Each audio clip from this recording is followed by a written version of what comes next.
बिस्मिल्लाहिर्रहमानिर्रहीम। मैं हूं आपका होस्ट आबिद अली। काश्तकार भाइयों, आज हम बात करेंगे कि गंदम की फसल काश्त करके आप किस तरीके से ज़्यादा पैदावार हासिल कर सकते हैं, कौन सी खादें इस्तेमाल करनी है और कितनी मिकदार में आप खादों को इस्तेमाल करेंगे तो आप अपनी फसल से भरपूर पैदावार हासिल कर रहे होंगे। इसके बारे में आज हम तफसील से बात करेंगे। काश्तकार भाइयों, हमारी जो ज़मीनें हैं उनमें तकरीबन 95% ज़मीनों में नाइट्रोजन की कमी पाई जाती है, 90% ज़मीनों में फास्फोरस की कमी पाई जाती है, 40% ज़मीनों में पोटाशियम की कमी पाई जाती है, 57% ज़मीनों में जिंक की कमी है और 50% ज़मीनों में बोरान की कमी पाई जाती है। काश्तकार भाइयों, ये वो तमाम ग़िज़ाई अनासिर हैं जो कि पौधे को अपनी बढ़ोतरी के लिए, अपनी नशोनुमा के लिए, हमें ज़्यादा से ज़्यादा दाने यानी कि ज़्यादा से ज़्यादा पैदावार देने के लिए पौधे को अपनी ज़िंदगी के अंदर ज़रूरत होती है। अगर आप ये ग़िज़ाई अनासिर आपकी ज़मीनों में कम है तो किसी भी सूरत आप बेहतरीन पैदावार, जो साइंटिस्ट हमें बता रहे होते हैं कि आप गंदम की ये वैरायटी काश्त करें और आप 80 मन 90 मन पैदावार हासिल करेंगे, तो किसी भी सूरत आप वो पैदावार हासिल नहीं कर सकते अगर आप अपनी ज़मीनों के अंदर ये तमाम ग़िज़ाई अनासिर जितने के पौधे को चाहिए हैं वो आप पूरा नहीं करते। तो काश्तकार भाई, सबसे पहले तो ज़रूरी ये है कि आप अपनी ज़मीनों का तज्ज़िया करवाएं ताकि पता चले कि आपकी ज़मीनों के अंदर ग़िज़ाई अनासिर जो हैं वो कितनी मिकदार में मौजूद हैं, यानी कि आपकी ज़मीन की ज़रख़ेज़ी का लेवल क्या है। काश्तकार भाई, अगर आपने हमारा चैनल सब्सक्राइब नहीं किया तो चैनल को फ़ौरन सब्सक्राइब कर दें, साथ में बेल के बटन को दबा दें ताकि फसलों के मुतालिक हमारी जितनी भी वीडियो होती हैं वो आपको बर वक्त मिल सकें। काश्तकार भाई, आज हम तफसील से बात कर रहे होंगे खादों के ऊपर, तो इस वीडियो को आप मुकम्मल एंड तक देखिएगा।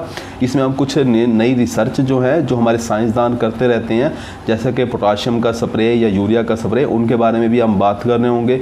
तो काश्तकार भाई, वीडियो जो है वो एंड तक देखिएगा।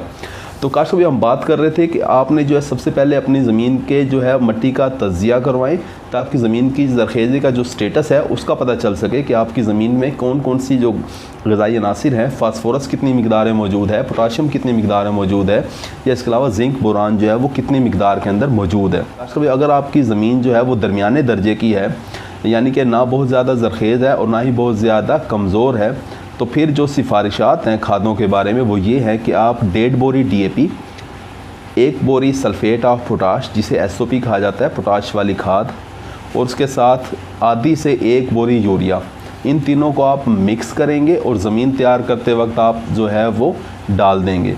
काश्तकार भाई, इसके साथ जो है आप 2 से 2.5 किलोग्राम बोरान भी इस्तेमाल कर सकते हैं, लेकिन बोरिक एसिड।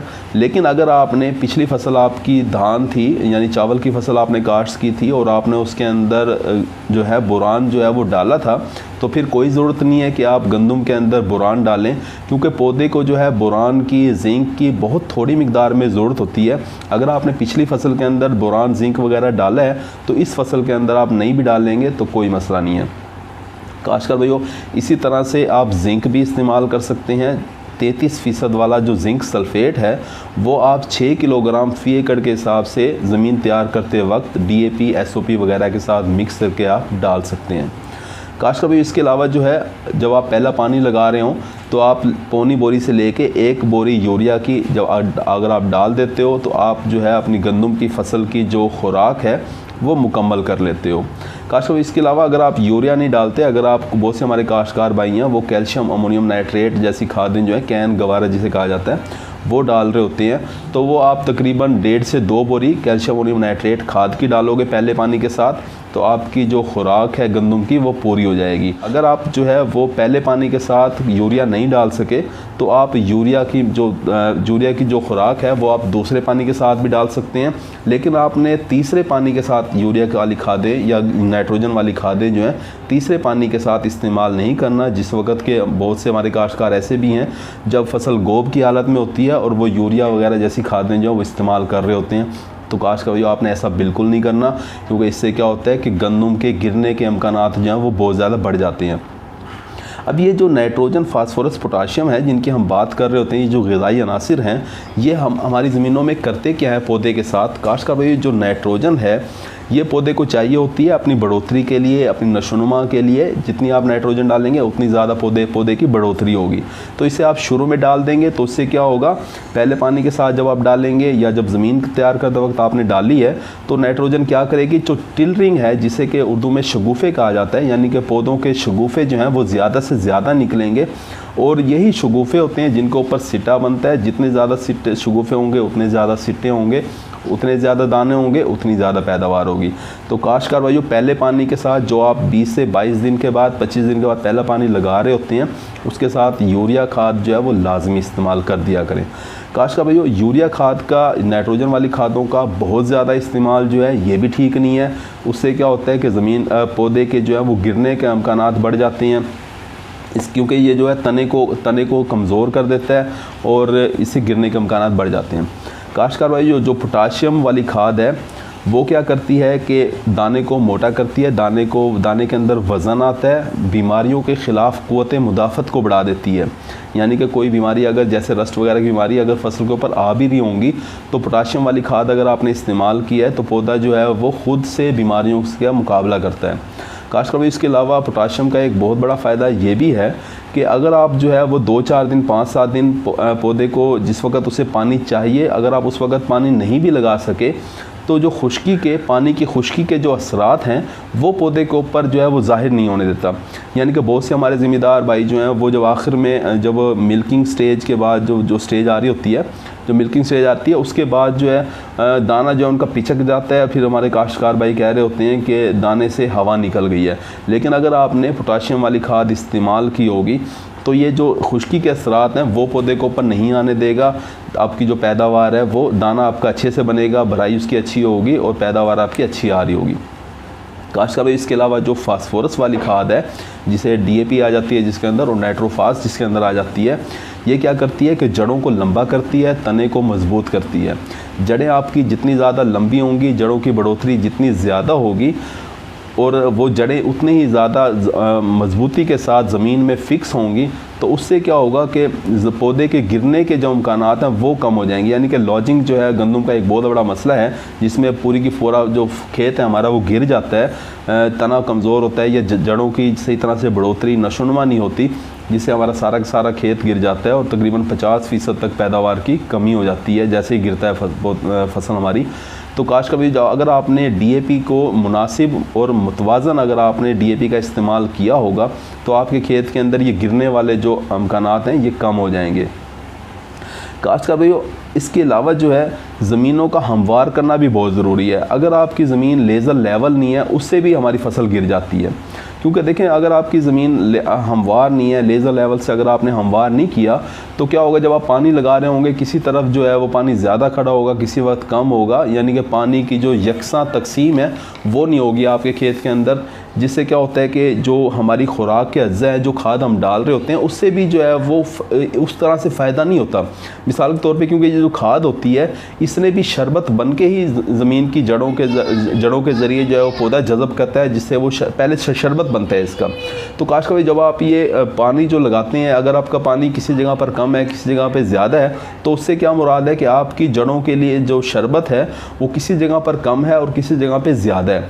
किसी जगह पर खाद ज़्यादा चली जाती है और किसी जगह पे कम चली जाती है।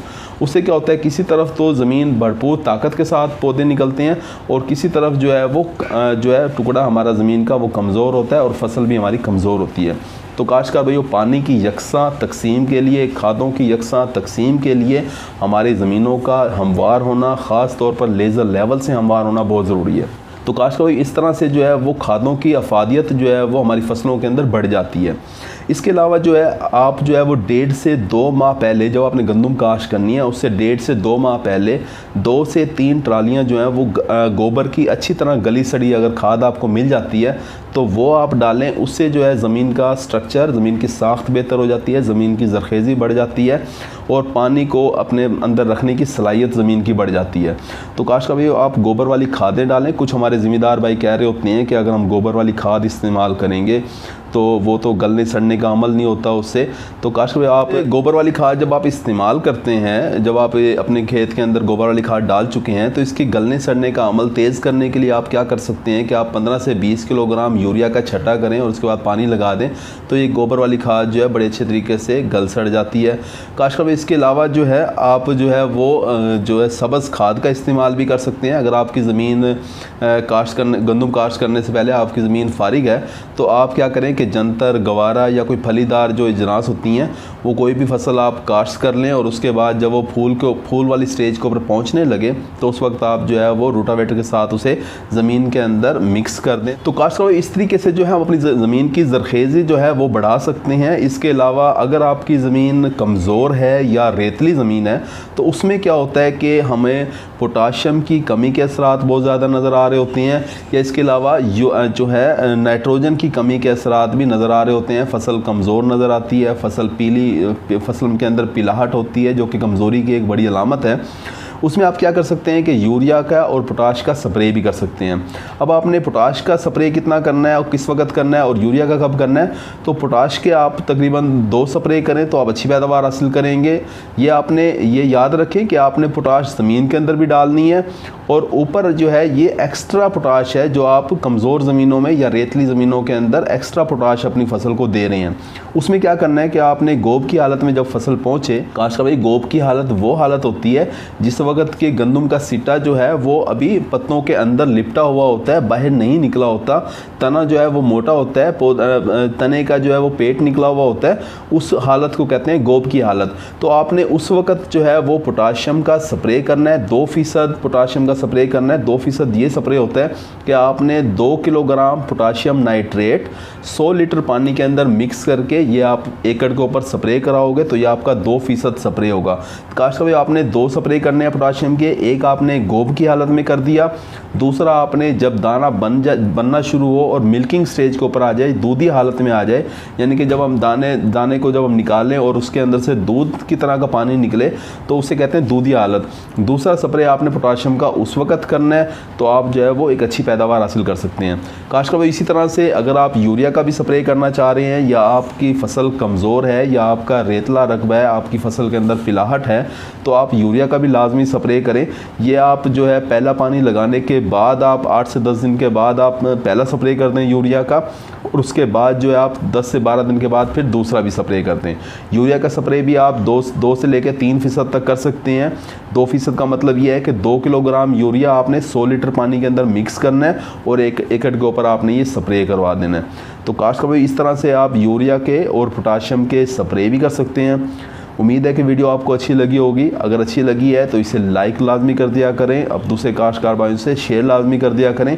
अगर आपको इसके अंदर कोई भी सवाल है या कोई चीज़ आपको पूछना है या आपको कोई चीज़ बात समझ नहीं आई है, तो यूट्यूब वालों ने कमेंट बॉक्स भी बनाया है, आप उसके अंदर कमेंट्स भी कर सकते हैं, अपने सवाल उसके अंदर डाल सकते हैं, उसके हम लोग जवाब भी दे रहे होंगे। काशकार भाई, अपना ख्याल रखिएगा। अल्लाह हाफिज़।